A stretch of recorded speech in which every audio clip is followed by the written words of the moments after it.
दोस्तों नमस्कार, मैं इंद्र कुमार सिंह, प्रयागराज यूपी। आज एक बार फिर आप सबके सामने आया हूँ ये बताने के लिए कि जो किसान बिल के साथ छेड़छाड़ करके सरकार ने किसानों के साथ धोखा किया है, वो इतना बड़ा धोखा है कि उसका आने वाले वक्त में 1-1.5 साल 2 साल के अंदर आपको जो परिणाम मिलेगा वो इतना भयावह होगा जिसकी भयावहता पूरे भारत को देखने को मिलेगी। आप समय पे जाग जाओ, वरना ये सरकार तो कुछ इस तरह से कार्य करना चाहती है कि 1-2 राज्यों को छोड़ करके पूरे भारत के किसानों को अत्यधिक क्षति पहुंचाने का काम कर रही है। ये जो मीठी अफीम आप लोगों को खिला रही है ना, ये 6,000 रुपये की जो आर्थिक सहायता दे करके आप लोगों को अफीम खिलाने का काम कर रही है। इस अफीम के नशे से बाहर आओ, देखो कैसे ये अफीम खिलाकर आपको लूटने का काम कर दिया। इसको समझने की ज़रूरत है कि किस तरीके से आपको भ्रमित किया जा रहा है। किसान बिल कहीं से भी क्या आपको लाभदायक दिखा रहा है? इसे गारंटीड क्यों नहीं किया गया? एमएसपी जो न्यूनतम समर्थन मूल्य कहलाती है, न्यूनतम समर्थन मूल्य जो आपका हक है, आपको अधिकतम तो दिया नहीं जा रहा है, देने के लिए भी न्यूनतम है, उसको भी गारंटीड नहीं कर रहे हैं, जिसका खामियाजा आज ये भुगतना पड़ रहा है कि महाराष्ट्र और गुजरात को छोड़कर पूरे भारत के किसानों को उनको के द्वारा उपजाई फसल का लागत मूल्य भी मिलना मुश्किल हो गया है। वर्तमान में धान जो एमएसपी से बहुत ही नीचे बिक रहा है, जगह जगह केंद्रों पर कहीं भी एमएसपी के बराबर नहीं लिया जा रहा है।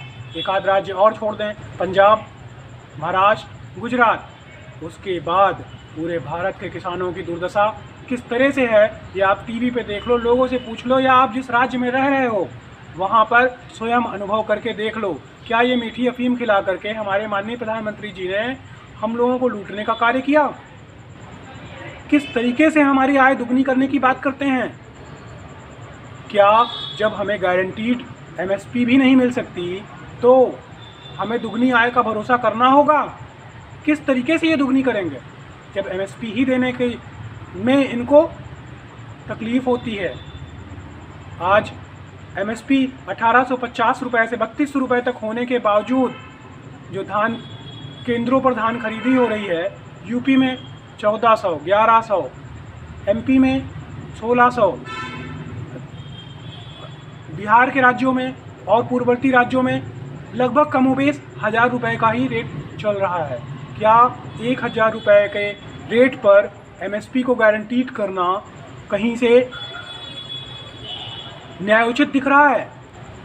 ये गारंटीड क्यों नहीं किया इन्होंने? सिर्फ चंद बड़े व्यापारियों को लाभ दिलाने के लिए? इनका जो पहला बिल है, मैं इसका पूर्ण रूप से विरोध करता हूं और आप सबसे आग्रह करता हूं कि आप समय पर जागो, वरना आपको आपका भरण पोषण करना भी मुश्किल हो जाएगा। आप अपने लिए अन्न उपजाते हो, उसी अन्न को लोगों को बेचकर अपने बच्चों का भरण पोषण करते हो, पालन पोषण करते हो, परंतु उस अन्न से कितने लोगों का पेट भरता है इसकी तो कल्पना भी नहीं की जा सकती। आप भारत के भाग्य विधाता हो और भाग्य विधाता से कैसे छल किया जा रहा है, कैसे खेला जा रहा है, आप इसको समझो, जानो, देखो और अपने हक की बात करो। हम माननीय प्रधानमंत्री जी से ये आग्रह करना चाहते हैं कि माननीय प्रधानमंत्री जी एमएसपी को गारंटीड क्यों नहीं करते हैं? एमएसपी गारंटीड कर दें और इन छोटे मोटे व्यापारियों को जो लोगों से एमएसपी से आधे रेट पर भी वस्तुएं नहीं लेना चाहते, उनको जेल होने का प्राविधान कर दें, तो कम से कम हमारे भारत के किसानों को उनकी लागत मूल्य के बराबर मूल्य तो मिल सके, वो अपने बच्चों का भरण पोषण तो अच्छे से कर सकें। हे प्रधानमंत्री जी, आपसे विनम्र आग्रह है कि यदि किसी भी माध्यम से आप मेरी बात सुन रहे हैं तो इस चीज़ पर गौर करें और ध्यान दें कि क्या 1-2 राज्यों से ही भारत बनता है? यदि भारत बृहद है तो यहाँ की भाषाएं बृहद हैं, तो किसानों की आमदनी भिन्न भिन्न क्यों है? भारत के किसानों, जागो और अपने हक की बात करो, एकत्रित हो और अपनी ताकत दिखा दो। तुम्हारे आगे कोई भी सरकार हो, कोई भी राज्य हो, वो तुम्हारी शक्ति के आगे नतमस्तक ही होगा। आप समझो अपनी ताकत को। आप भारत के भाग्य विधाता हो, भाग्य विधाता।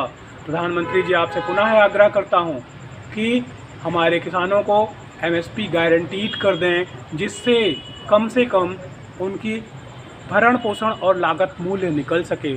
आपको एक बार प्रणाम करते हुए अभी आपसे क्षमा मांगते हुए विदा लेता हूँ।